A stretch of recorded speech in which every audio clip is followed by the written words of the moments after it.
So it's a new year and a new chapter in your life where you sort of gather around your thoughts to plan for your New Year resolution, only to realize that you're hit with reality and then you go back to your daily habit. So, New Year resolution, one of the hottest topics that probably we have been talking about or people have been talking about every single year. And to me, to be honest, it has been a topic that I think is kind of cringy for the past 2 or 3 years, but then I started to change my mindset toward it and approach it in a more positive and friendly way. Because you see, New Year resolutions are quite important and crucial in changing and basically transforming your entire year, if you do it right. And that is what we're going to talk about today. You see, every single year, no matter where you are, it is those time of the year when you see so many people going to the gym, and about 2 months later, basically most of them are all gone, and only a few stay, and those who are gone is a sign. It's a sign that your new year isn't going that good, or your new year resolution. And it all happened to everyone. It's not just happened to me before, to you guys. It happened to everyone at some point in their life that they believe that, oh, it's a new year, it's a new me. But in reality, there's so much more to New Year resolution than just saying what you want to do in a new year. And that is exactly what I want to share with all of you today, so that you can avoid being a person who eats chicken breast after 2 months of saying that you're going to go to the gym. Yeah, take that. So, scratch that. Well, what I'm trying to say is that your brain gives up reward when you start something new. And that is why a lot of us during the year we do so many things and we complete so many nothing. And it is true, we complete almost nothing that we want, or at least we want to read a book. Some people don't even read the book the entire way through, and if you read it through, then kudos to you. Basically what I'm trying to say here is that New Year resolution must be planned properly, otherwise you will make your brain only one reward and wants to start something new, and you will never complete anything throughout your entire year. And that is exactly what I want to share with all of you, planning your New Year resolution, how to crush your New Year resolution. Well, all of these steps that I'm going to tell you today, it is all researched by me, and these are some of the things that I have applied throughout the past 1 or 2 years, and it actually worked out pretty well. And that is something I want to share with all of you today. So, grab your pen, grab your paper, and let us go together. Okay, the first point is confronting who you really are. Well, let's say that you are a businessman in 2019, you're a businesswoman in 2020. But then moving to the 2021, it doesn't mean that you are a good businessman. It doesn't mean that you are a good businesswoman. Because, you see, throughout the year, you achieve a lot of things, or a lot of us achieve a lot of things, and you sort of build up your ego and a perfect representation of who you are at the present time, that you are like Bill Gates, you're rich, that you have a lot of money, when in reality you have $20 in your pocket or $100 in your pocket, and you're not doing that well. Your business isn't doing well, but you think that your business is doing well. You think that what you achieve is so great that it literally make your 2021 or make your new year completely a flop. And that is something that even myself also experienced before as well. I thought achieving one big things mean that you will achieve it for your entire life, when actually in reality you have so many years ahead in your lifespan. If you check the internet, you will understand why. So be sure to confront the reality of who you are. How are you gonna do that? Well, ask yourself a question: who are you? Who are you really? What are your personality, your strength, your weakness? And it sounds boring, and I know that, but then again, that is also why companies are successful. They do a revamp of their SWOT analysis. They do a revamp of a lot of analysis using data that they have gathered, and that is even more tiring than just you doing an analysis on yourself.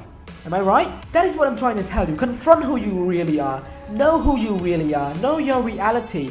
Because it is a point in your life that you need to get a slap. Ouch.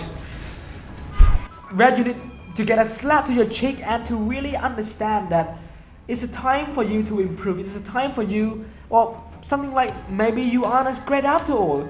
And it is really important to know who you are so that you can move on to the later year.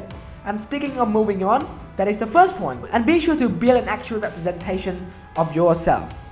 So, second point is similar to the first point, but it's about confronting your belief. What do I mean by confronting your belief? Well, the thing is that a lot of us, when we are fat, for example, many people, they keep eating and they say they are fat, and one of the reasons is quite funny is that they think that they are fat because it all runs in the family. But let me tell you something, there are two things that happen. Either you are fat or your entire family doesn't run. I definitely mean it, because you see, scientists prove already that your physical capability is limitless. You can train your body to any ways that you want. And if you have breathing problem or you have other technical problems, you can still exercise. Exercise is not always locked to people. Everyone can essentially find way to exercise. So it doesn't mean that you're fat, you're gonna be fat forever. It's just about you being lazy, and let us just face it. Confront your belief that it doesn't run in your family, but it's just you who are lazy. So if you hear this and you are, for example, are not doing well in terms of the health department, be sure to get your shoes. Start small. There are plenty and unlimited resources that you can learn from and actually exercise from and get better, get in shape. And that will definitely change your life forever. And exercising is one of the ways to make your life entirely happy. And it's not just about exercising as a way of confronting your belief. There are so many scenarios that sort of build a fixed mindset in your brain, and you cannot really escape that. And it's really hard. But you also need to understand that many people become better or do better in life because they went through that struggle. Your brain hates the struggle, but if you can get past the struggle, it will reward yourself and your brain as well. So why not just go through that difficult moment, no matter how depressed and sad your day is, just carry on and move on and bring the light to your own life. Challenge your belief. And that is the second point that I want to share with all of you. Third point is about, I have a main point, the main point right here. But the third point is about analyzing your performance. Well, let me ask you a question. Do you want to live 75 years of your entire life being a dinosaur, the same old ape over and over again? Well, definitely not, right? You need to improve every single year of your life. And that is why so many people, including myself before as well, move on to a new year and tell myself that, it seems like what I've been doing this year is the same as last year. It's not because it's the same, it's because you didn't improve whatsoever. The same thing happened in your life, the same over again. And that is the point that you need to change. Analyze your past performance. Know and understand what went well, what went badly. How can you improve for next year? It's gonna be a very annoying thing to do, but trust me, once you know that and you actually commit to changing it, it will change your life and your year tremendously. So, if you're listening to this point, grab your pen and paper and write it. If you don't grab your pen and paper and you don't write it, then you can, not necessarily, but just, come on man, I want you to change your life as well, and I want you to do better in your New Year resolution, so just improve from it. And that is my third point. Very short, very concise, but very hard to do. For the fourth point that I want to share with all of you is about segmenting your life and evaluating them. It is something that I've been doing for the past year as well.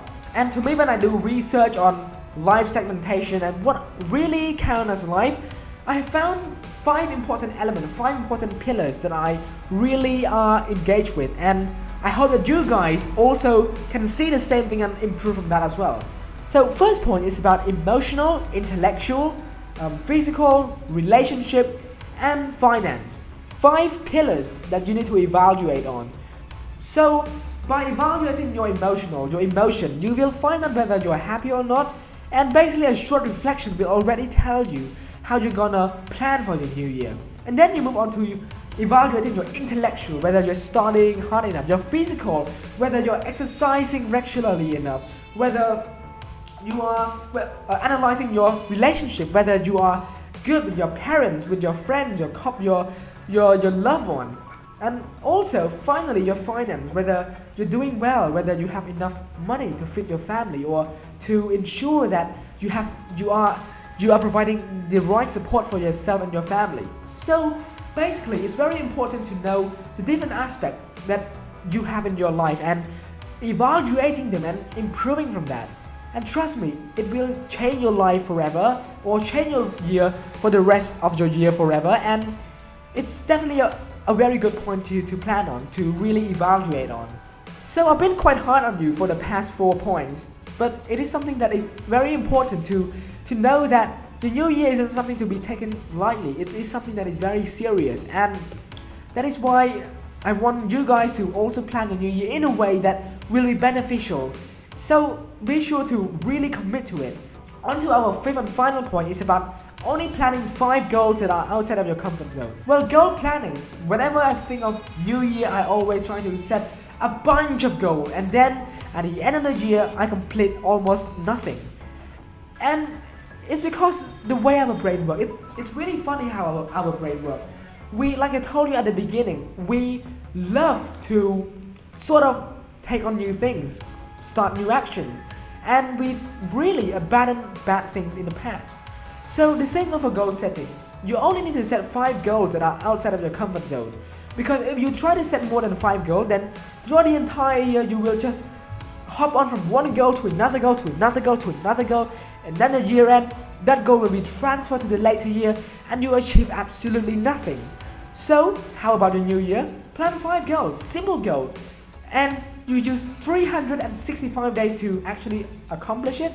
It won't be that hard. So the point is, I want you to grab your pen and your paper to really note down outside of your comfort zone. What is it that you want to learn, and what is it that is really important for you? And then plan on it and actually do it. So yeah, hopefully the video isn't too long, and I don't really plan it to be too long, but hopefully you also learn from it. And I want all of you to really change and basically make a huge turn in your New Year resolution, in the way you plan it. And hopefully this video really helped a lot. And if you want me to really do ideas or videos on other ideas, be sure to comment down below. And once again, sorry if I'm being too harsh on you on this video, but again, I want to really make sure you guys learn from this video, and that is why I'm talking very loud and ensuring you guys learn from it. So yeah, this is not a silly topic, it's sort of a serious video that I want you guys to also take part in. And with that being said, thank you very much for watching this video, and thank you very much also for 107 subscribers. Oh, and with that said, thank you very much for watching this video, and goodbye, kudo and peace. Bye.